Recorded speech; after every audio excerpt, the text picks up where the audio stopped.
उत्तराखंड की देवतुल्य जनता, सादर नमस्कार। स्वागत है आपका भू अध्यादेश अधिनियम अभियान के चैनल यानी कि भू टीवी पर। और आप जानते ही हैं कि हमारा एक ही लक्ष्य है और एक ही ध्येय है कि जब तक हिमाचल की तर्ज पर यहाँ पर भू कानून नहीं लगता तब तक हम चैन से बैठने वाले लोग नहीं हैं। बहुत दिन हो गए हैं, आप लोगों के मध्य नहीं आया, क्योंकि समिति से लगातार 19 दौर की मीटिंग हुई। यशस्वी मुख्यमंत्री श्री पुष्कर सिंह धामी जी से लगातार 19 दौर की मीटिंग हुई। उसके बाद जब हमने समिति पे दबाव डाला तो समिति ने अपने 23 बिंदुओं की एक रिपोर्ट सरकार को सौंपी और उस रिपोर्ट को जल्दी उसकी समीक्षा हो, यानी कि जल्दी वो लागू हो। फिर हम चीफ सेक्रेटरी, माननीय मुख्यमंत्री, चीफ सेक्रेटरी, माननीय मुख्यमंत्री, चीफ सेक्रेटरी, इनसे लगातार वार्ता करते रहे। फिर अब हम नए राजस्व जो सचिव बने हुए हैं सचिन कुर्वे जी से भी लगातार मुलाकात करते रहे। इन सब ने हमें आश्वासन दिया कि जो समिति ने 23 बिंदुओं की जो रिपोर्ट दी है उस रिपोर्ट को हम उसकी समीक्षा तुरंत करके उसको लागू करेंगे। जब हमने बहुत दबाव बनाया तब अब शासन और सरकार उस पर समीक्षा करने लगी है, जो आपने देखा होगा अखबारों के माध्यम से। राजस्व सचिव श्री सचिन कुर्वे जी ने उसमें प्रेस स्टेटमेंट भी दिया ताकि जनता के बीच में ये जाए कि सरकार कुछ कर रही है। आप जानते हैं कि हमारा संघर्ष लगातार 2016 से चलता आ रहा है। इस बीच हम सरकार पर लगातार बातचीत करते रहे, लेकिन समाज में और जनता के बीच में बार बार हमारे पास फोन आए कि आप कर क्या रहे हैं, क्या हो रहा है, क्या स्थिति हो रही है, कहीं कोई परेशानी है, कहीं कोई आर्थिक समस्या है, कहीं कोई चीज़ें हैं, कहीं कोई तुम्हें डरा धमका तो नहीं रहा है, कोई चीज़ है तो हमें बताइए। मैंने कहा ऐसा कुछ नहीं है, क्योंकि हम विश्वास करते हैं सड़क से सदन तक, यानी कि सड़क में संघर्ष करते हैं और सदन में अपनी बात को रखवाते हैं, और दूसरा संवाद से समाधान तक। सड़क से सदन तक जब हमने संघर्ष किया, 84 दिनों का जब हमने अनशन किया, तब सरकार दबाव में आई, उन्होंने समिति का गठन किया और आदर्श आचार संहिता के कारण हमने अपने अनशन को स्थगित किया है, न कि बंद किया है। उसके बाद हम लगातार समिति पर दबाव बनाते रहे और समिति को अपने पूरे सुझाव देते रहे। समिति हमको बार बार फोन करके बुलाती भी रही। श्री सुभाष कुमार जी की अध्यक्षता में 3 रिटायर IAS और एक वर्तमान उस समय के तत्कालीन राजस्व सचिव और एक सरकार के ही सदस्य, 5 लोगों ने 1 साल इसमें लगाया और समिति ने अपनी रिपोर्ट में ही हिलाहुली हो रही थी, तो हमने फिर दबाव बनाया तो समिति ने रिपोर्ट सरकार को सौंप दी और सरकार पर सौंपते ही सरकार ने इसका पूरा क्रेडिट लेना चाहा। आपने देखा होगा कि सारे न्यूज़पेपरों में फ्रंट से लेकर 3-3 पेजों का उस दिन समाचार लगा था और सारे चैनलों में वो चला था, क्योंकि सरकार पति ताकत पर होती है और उनके पास पैसा ज़्यादा होता है, जिसके कारण ये संघर्ष हुआ है और जिन जनता के कारण ये संघर्ष हुआ है उसको हम चाहते हैं कि हमारा नाम या जनता का नाम नहीं भी आए तो सरकार अपना नाम ले, लेकिन राज्य को इन किन प्रकार ने बचाए।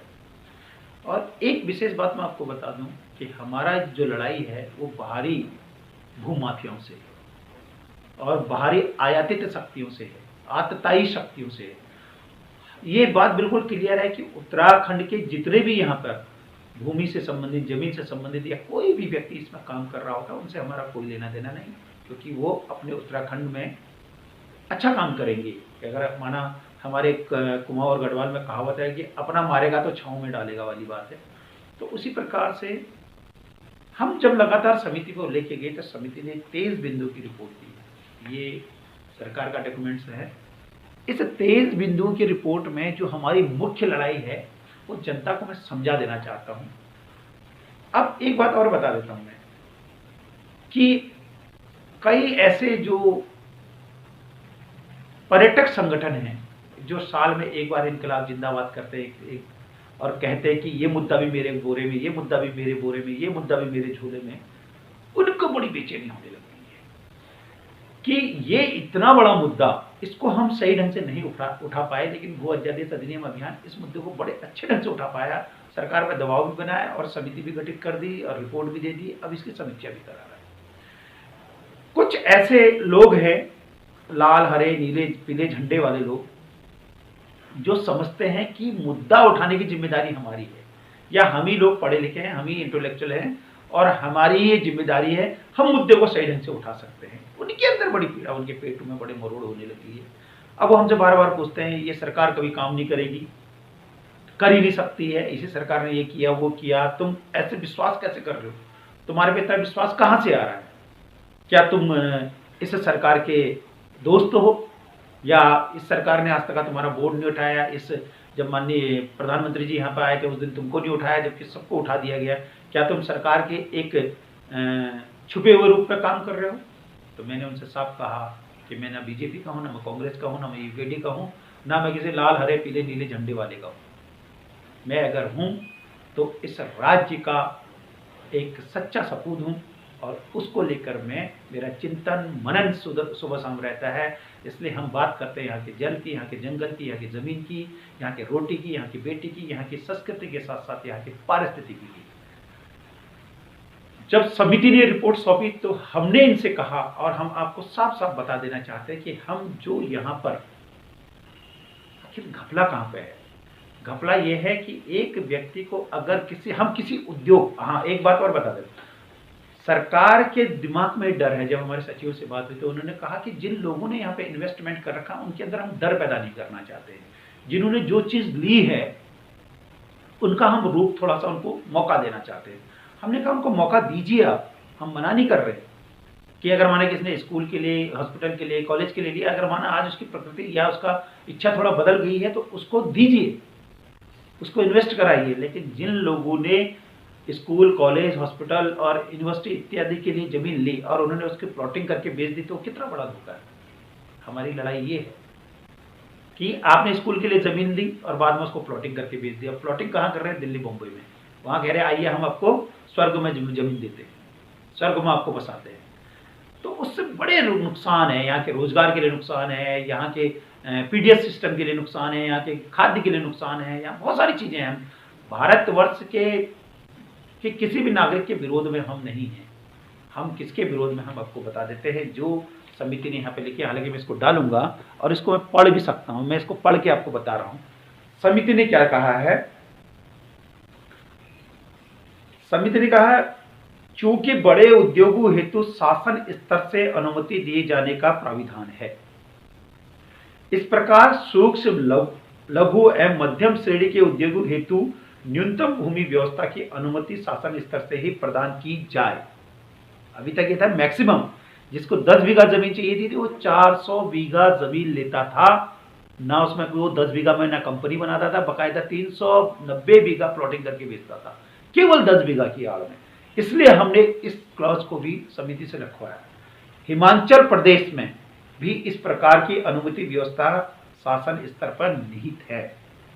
अतः उत्तराखंड राज्य में भी अधिनियम की धारा 154 4(3) क 6 को समाप्त किए जाने की प्रस्तुति की जाती है। देख रहे हैं आप? अब इसको आगे बढ़ लें। जो जितने भी यहाँ पे बुद्धिजीवी लोग हैं उनको मैं बता देना चाहता हूँ, उन्हीं के लिए है जो अपने आप को कथित बुद्धिजीवी कहते हैं। हम कितने गहराई से काम कर रहे हैं इसको आप समझिए। इस संबंध में हिमाचल प्रदेश में प्रचलित व्यवस्था के अनुरूप शासन स्तर से संबंधित विभागों द्वारा विभिन्न प्रयोजनों के लिए मानक निर्धारित करते हुए लैंड एसेंशियलिटी सर्टिफिकेट यानी कि भूमि की न्यूनतम आवश्यकता की व्यवस्था लागू किया जाना एवं स्वीकृति दिया जाना उचित होगा। समझ रहे कि अगर किसी भी स्कूल, यूनिवर्सिटी, कॉलेज को अगर 10 बीघा जमीन, 12 बीघा जमीन, 13 बीघा जमीन चाहिए तो मिनिमम वो पूरा एस्टिमेट लेके आएगा। मिनिमम उसको जो लैंड चाहिए उसका एस्टिमेट लेके आएगा। इसको आगे खोलते हैं। और यहाँ हो क्या रहा था? उल्टा आए स्कूल, कॉलेज, यूनिवर्सिटी, हॉस्पिटल के नाम पे और बेच के गए। अब इसको आगे खोल रहे हैं। हमने खुलवाया है, समिति की रिपोर्ट है 23 बिंदु।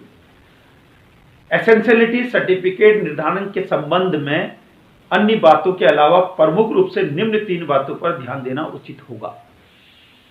निवेश की मात्रा, उसकी मात्रा क्या है? रोजगार सृजन की मात्रा, अगर वो निवेश कर रहा है तो यहाँ का जो 70% जो हमारा अधिनियम है 70% लोगों को यहाँ का रोजगार देगा। रोजगार सृजन की मात्रा। बहुत बढ़िया बना है ये जो समिति ने रिपोर्ट दी, बहुत बढ़िया बना है। अब तीसरा, प्लांट मशीनरी गोडाउन एवं ऑफिस आदि हेतु भूमि की आवश्यकता, ये एक पूरे प्रोजेक्ट में आ जाएगा, वो हमें देगा। उसके बाद क्या होगा, ये देगा सरकार को देगा, उसके बाद क्या होगा, उपरोक्त स्थितियों का आकलन करने के पश्चात प्रोजेक्ट हेतु न्यूनतम भूमि की आवश्यकता का निर्धारण करते हुए संबंधित विभाग के डेजिग्नेटेड ऑफिसर द्वारा लैंड एसेंशियलिटी सर्टिफिकेट जारी किए जाने की समिति संस्तुति करती है। उत्तराखंड राज्य गठन के पश्चात, अब देखना, उत्तराखंड राज्य गठन के पश्चात अधिनियम में भूमि क्रय विक्रय के संबंध में विभिन्न संशोधन किए गए हैं, लेकिन तत्संबंधित प्रक्रिया के संबंध में कोई नियमावली नहीं बनाई गई है, जिसके लिए हमने समिति सरकार को मजबूर किया है भू अध्यादेश अधिनियम अभियान ने इस 23 बिंदुओं के लिए। मेन फोकस इस पर था हमारा। अतः हिमाचल प्रदेश की नियमावली वर्ष 1975 तथा संशोधित की भांति ही उत्तराखंड राज्य में भी नियमावली बनाई जाए और अधिनियम की धारा 154 की उपधारा 2 एवं उपधारा 2 क का लोप किए जाने की समिति संस्तुति करती है। ये है मेन पॉइंट। बाकी इसमें 23 पॉइंट हैं, मैं आपको एक से दिखा देता हूं। एक से लेके ये 23 बिंदु की रिपोर्ट है। इस 23 बिंदु की रिपोर्ट में हमने एक और किया है इसमें, ये देखिए 23 बिंदु लास्ट है, आपको दिखाई दे रहा होगा। इसमें एक और है कि अगर किसी व्यक्ति का कहीं आगे जमीन है, पीछे जमीन है, और कोई आगे का व्यक्ति उसको कोई भी भूमाफिया अगर उसको बेच रहा हो और उसका रास्ता रोक रहा हो, तो हमने उसको राइट टू वे यानी कि रास्ते का अधिकार भी इसमें संस्तुति की। तो आप समझिए, इस बात को समझिए, अगर कोई व्यक्ति संघर्ष कर रहा होता या कोई भी संगठन संघर्ष कर रहा होता, आपने अगर अपने जमाने में संघर्ष किया, वर्तमान परिस्थितियां ये है, हम अपने जमाने में अपने राज्य के लिए संघर्ष कर रहे हैं, आने वाले हमारे बच्चे अपने हिसाब से अपना संघर्ष करेंगे, तो संघर्ष जारी रहेगा। क्योंकि हर क्षेत्र में जागरूक इंसान को अपने राज्य, अपने क्षेत्र, अपने देश के लिए काम जरूर करना चाहिए अगर कहीं तो कोई गलत हो रहा है। तो इसी को लेकर भू अध्यादेश अधिनियम अभियान लगातार संघर्षरत है।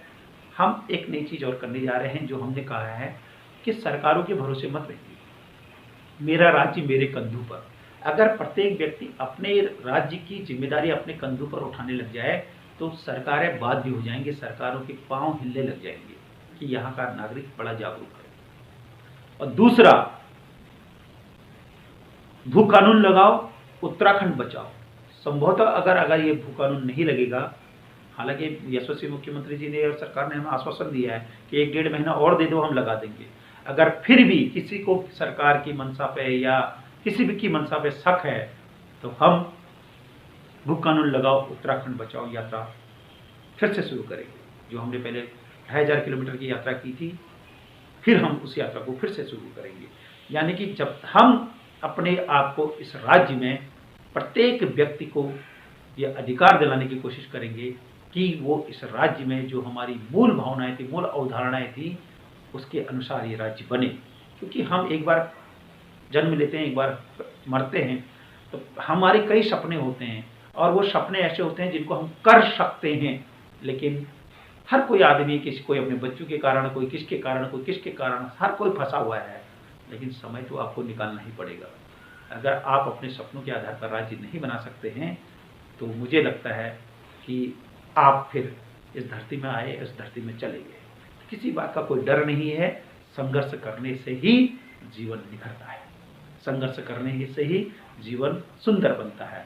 जब आप अपने शरीर का व्यायाम करते हैं तो आपका शरीर सुंदर होता है। उसी प्रकार से इस राज्य की जो गलत चीज़ें हैं उनको मत के इस राज्य को बिल्कुल सुंदर बनाने के लिए, स्वच्छ बनाने के लिए और न्यायप्रिय बनाने के लिए और साथ ही साथ इसको कूड़ा करकट से दूर रखने के लिए आपको संघर्ष करना पड़ेगा। इसलिए हम निवेदन करते हैं कि आप तो जानते हैं कि ये लड़का संघर्ष सही कर रहा है, यानी कि भू अध्यादेश अधिनियम अभियान संघर्ष सही कर रहा है, लेकिन आप लाइक भी कर दीजिए, शेयर भी कर दीजिए आप घर बैठे एक लाइक अगर एक शेयर करेंगे, एक कमेंट करेंगे तो हमारा साहस बढ़ेगा ना। हम तो संघर्ष कर ही रहे हैं, लेकिन कई लोग ऐसे होते हैं जो सरकार के साथ बैकडोर से मिलते हैं और हमारे पीठ आके थपथपाते नहीं, नहीं आप संघर्ष बहुत कर रहे हैं, बहुत बढ़िया कर रहे हैं। तो ऐसे लोग भी इस दुनिया में घूमते रहते हैं, तो ऐसे लोगों से भी हमें बचना है। उनसे हम कहते हैं कि भाई आपको लाइक करने में क्या दिक्कत है।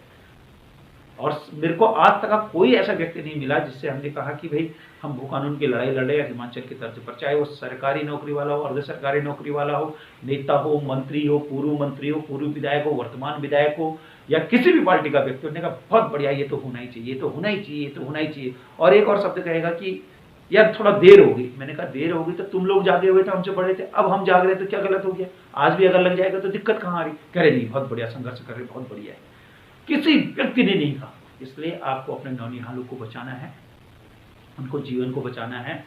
और चाहते हो कि वो अपने राज्य में, जैसे हिमाचल अपने आप को गौरवान्वित महसूस करता है, वैसे ही अगर आपके बच्चे भी गौरवान्वित महसूस करें तो आपको भू अध्यादेश अधिनियम अभियान का साथ देना चाहिए, यानी कि भू कानून का हमें साथ देना चाहिए। हमारे साथ तन मन धन से हमारे साथ जुड़ जाना चाहिए।